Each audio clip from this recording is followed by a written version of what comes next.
Imagine your team trades a 20-year-old power forward. He turns into a Hall of Famer. And the trade tree from that deal is still paying off 40 years later. That's what the Vancouver Canucks did in 1986, when they gave Boston Cam Neely and a first-round pick for Barry Peterson. It might be the most expensive, we didn't believe in this kid decision the league has ever seen. Boston got a Hall of Famer, a franchise power forward, and a trade tree that helped build a Stanley Cup core and still runs into the 2020s. Vancouver got a few productive seasons and a long chain of depth forwards who quietly disappeared. Today, we're breaking down the entire tree, every branch, every trade, every ripple effect, and how one decision reshaped two franchises. Let's rewind to 1986. Cam Neely was a 20-year-old winger fighting for ice time in Vancouver. He had size, a heavy shot, and all the tools to become a dominant power forward. But the Canucks weren't betting on the future. They wanted immediate scoring help. That led them to Barry Peterson, a proven 100-point center in Boston whose production had dipped after shoulder surgeries, but who was still viewed as a legit offensive upgrade. On the other side, Boston needed toughness, youth, and a long-term replacement for an aging core up front. Neely checked all those boxes, and that extra 1987 first-round pick was the sweetener that made it a no-brainer. Remember, this is mid-80s Boston. They're trying to stay competitive, not tear it down, so both teams agree to a deal that will define their futures for decades. Boston receives Cam Neely and Vancouver's 1987 first-round pick, while Vancouver receives Barry Peterson. Let's start with what Vancouver actually got out of this. Before any branches form, Peterson himself was solid. 233 games, 197 points, good offense, reliable playmaker. But nowhere near what Boston was about to get from Neely, and then Vancouver starts moving the pieces. January 1990, Vancouver trades Barry Peterson, Rod Buskas, and Tony Tanti to Pittsburgh for Dave Capuano, Andrew McBain, Dan Quinn. Andrew McBain, 45 games, 15 points, leaves for Ottawa in 1992. Short-term depth, no lasting impact. Dave Capuano, 61 games, 44 points, a productive depth scorer.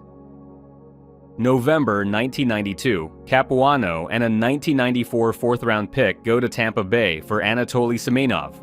Anatoly Semenov, 62 games, 44 points, then he's claimed by Anaheim in the 1993 expansion draft. Dan Quinn actually delivered 101 games, 83 points. March 1991, Vancouver trades Dan Quinn and Garth Butcher to St. Louis for Jeff Courtnall, Robert Dirk, Sergio Momesso, Cliff Ronning. These four become the real core Vancouver extracts from the Neely deal. Sergio Momesso, 269 games, 141 points. July 1995, Momesso traded to Toronto for Mike Ridley. Ridley, 112 games, 73 points, retires shortly after. Trail ends there. Robert Dirk, 217 games, 27 points. March 1994, Dirk is traded to Chicago for a 1994 fourth-round pick.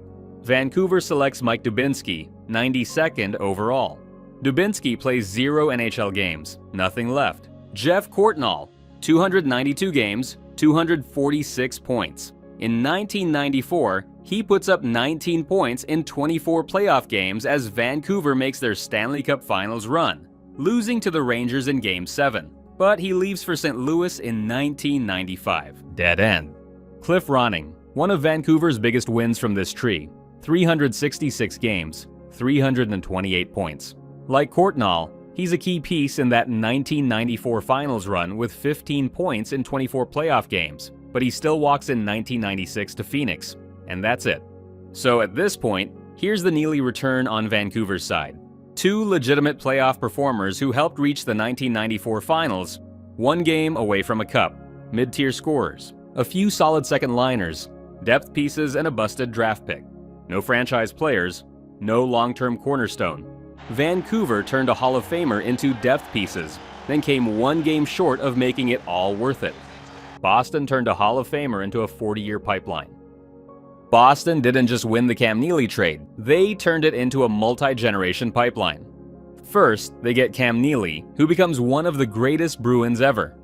525 games, 344 goals, 590 points, 921 penalty minutes, 350-goal seasons, 5 All-Star nods, his number 8 in the rafters, and a ticket to the Hockey Hall of Fame. And as good as Neely was, the sneakiest part of this trade is the first-round pick Vancouver threw in, because Boston turns that into an entire generation of players. With Vancouver's 1987 first-round pick, Boston selects Glenn Wesley 7th overall, a smooth two-way defenseman.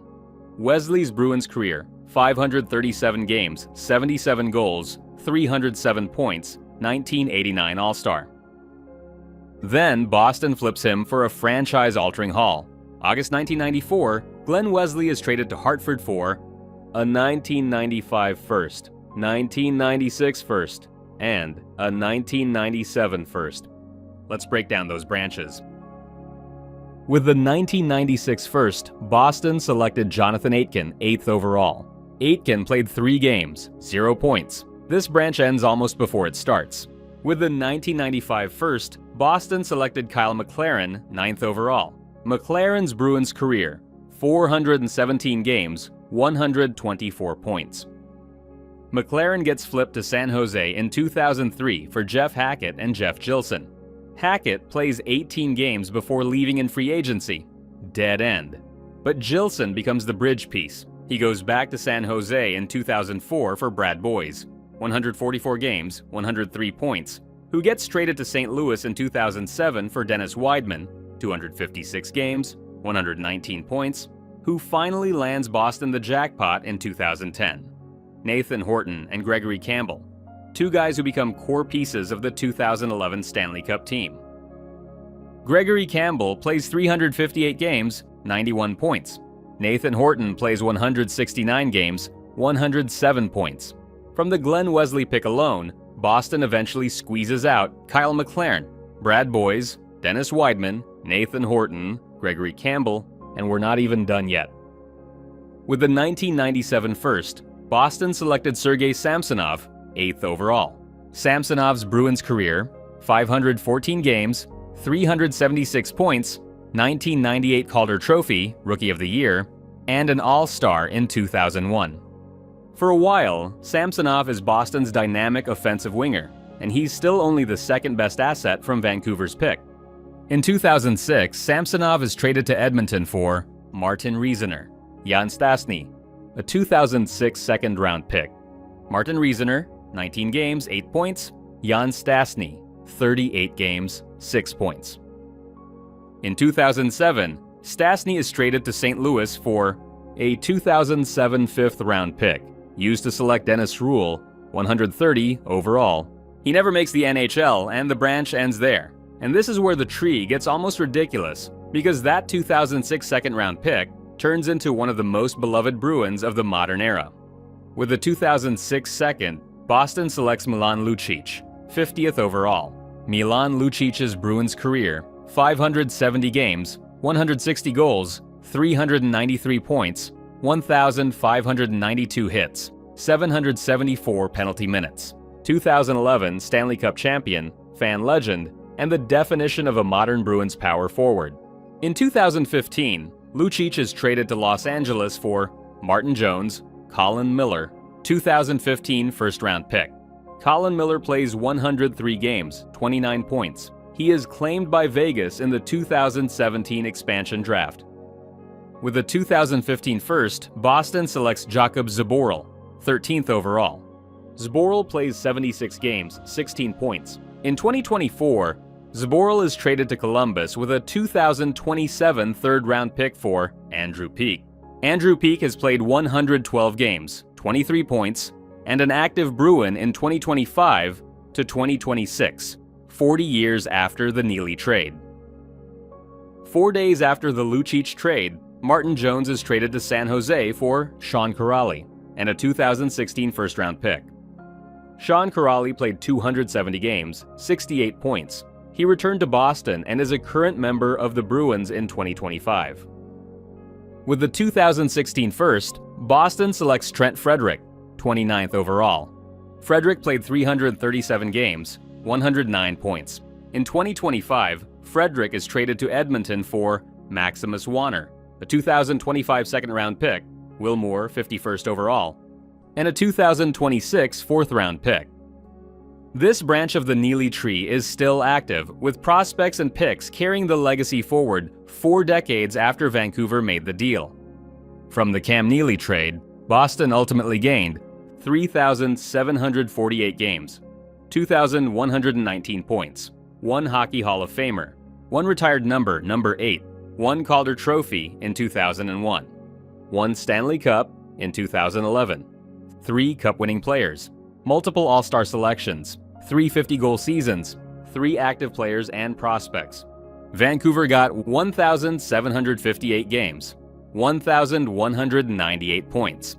1 game short of winning the Stanley Cup in 1994. The disparity: almost 2,000 more games, close to 1,000 more points, plus a championship and a retired number. 40 years of value from a single trade. This isn't just a win. It's one of the biggest fleeces in NHL history, and one of the longest-lasting trade trees the league has ever seen. Drop your team name and their worst trade in the comments. I'm pulling future trade trees straight from your suggestions, so if you want to see your team roasted, this is your chance. If you think Cam Neely is the greatest power forward of all time, smash that like button and hit subscribe so you never miss another Puck Pulse deep dive. And if you think Vancouver got fleeced here, wait until you see the worst trade in Bruins history. The one that cost them a franchise superstar and still haunts them today. That video is up next. Thanks for watching, and this is Puck Pulse.